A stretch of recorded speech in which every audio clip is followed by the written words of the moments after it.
حضرت عبداللہ ابن عباس رضی اللہ تعالیٰ عنہ سے مروی ایک روایت ہے، میں ایک دن حضور کے پیچھے بیٹھا ہوا تھا، سواری میں حضور کا ردیف تھا، تو حضور نے فرمایا، اے بیٹے، اے لڑکے، میں تجھے کچھ کلمات سکھاتا ہوں، تو اللہ کے حقوق کا خیال رکھ تو وہ تیری حفاظت فرمائے گا۔ تو اللہ تعالیٰ جل شانہ کے احکام کی حفاظت کر، تو اسے اپنے سامنے پائے گا۔ اذا سألت فاسأل اللہ، جب سوال کرے تو اللہ سے ہی سوال کرے، اللہ سے مانگنے کا مزاج پیدا کر لیں کہ فرمایا تمہارے جوتے کا تسمہ بھی ٹوٹ جائے تو وہ بھی اللہ سے مانگو۔ ضرور بازار میں جاؤ دکاندار سے، لیکن حقیقی طلب اللہ سے ہونی چاہیے۔ بات بات پہ اللہ سے سوال کرو، بڑی سے بڑی چیز بھی اس سے مانگو، چھوٹی سے چھوٹی چیز بھی اسی سے طلب کرو۔ ہماری ساری ضرورتوں کا کفیل ہمارا رب، ہمارا مالک ہے۔ تو دوسری نصیحت یہ کی کہ جب تو استعانت طلب کرے، مدد طلب کرے تو اللہ سے ہی استعانت طلب کرے۔ وعلم، اور جان کہ اگر ساری امت، سارے لوگ، پوری قوم جمع ہو کے تمہیں فائدہ پہنچانے کی کوشش میں لگ جائیں تو تمہیں وہی فائدہ پہنچا سکتے ہیں جو تیرے لیے تیرے رب نے لکھا ہے۔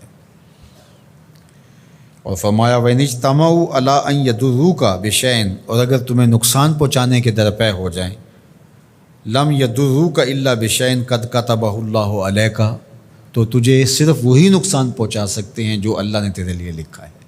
سارا زمانہ بھی مخالف ہو جائے، تیرا کچھ نہیں بگاڑ سکتا۔ ہاں، تیرے مقدر میں اگر کوئی چیز، کوئی بگاڑ لکھا ہے تو وہ ہوگا، اس کا ذریعہ وہ بن جائیں گے۔ تو اس لیے پھر اسی سے مانگو، اسی سے طلب کرو۔ رفعت الاقلام وجفت الصحف، جو لکھنا تھا اللہ نے لکھ دیا، لکھنے کے بعد قلم اٹھا لیا گیا اور جن صحیفوں پہ لکھا تھا وہ خشک ہو گئے۔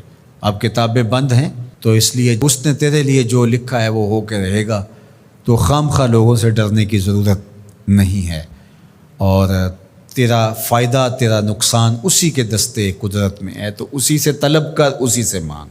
اور فرمایا تو اللہ تعالیٰ جل شانہ کو رخاء میں، خوشحالی میں یاد کر، یعرفک فی الشدہ، وہ تجھے مشکل میں پہچانے گا۔ یعنی جو شخص خوشحالی کے دور میں اس کے پاس دولت ہے، صحت ہے، تو اللہ تعالیٰ کو فراموش نہیں کرتا، اللہ اس کی بدحالی کے زمانے میں اس کو فراموش نہیں کرتا۔ وعلم، اور جان، ان النصر مع الصبر، کہ جو مدد ہے وہ صبر کے ساتھ آتی ہے۔ وان الفرج مع الکرب، اور کشادگی جو ہے وہ مشکل کے ساتھ آتی ہے۔ وَأَنَّ مَعَ الْعُسْرِ يُسْرًا، اور سہولت جو ہے وہ مشقت برداشت کرنے کے بعد آتی ہے، تنگی کے بعد فراخی آتی ہے۔ پہلو مشکل پھر تمنا، پہلو کنڈا پھر پھول، شاید مگروں پہلو مکھیاں ڈس دیاں ڈنگ والیاں۔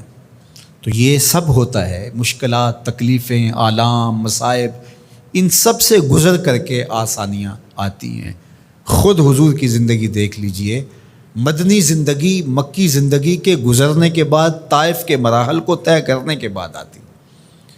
تو ہم ڈائریکٹ اگر چاہیں مکی زندگی کو اختیار کیے بغیر اور طائف کی مشکلات اور سنگلاخ راستوں سے گزرے بغیر مدنی برکتیں حاصل کرنا، تو وہ نہیں پا سکتے۔ تو یہ اللہ تعالیٰ نے ایک نظام رکھا ہوا ہے۔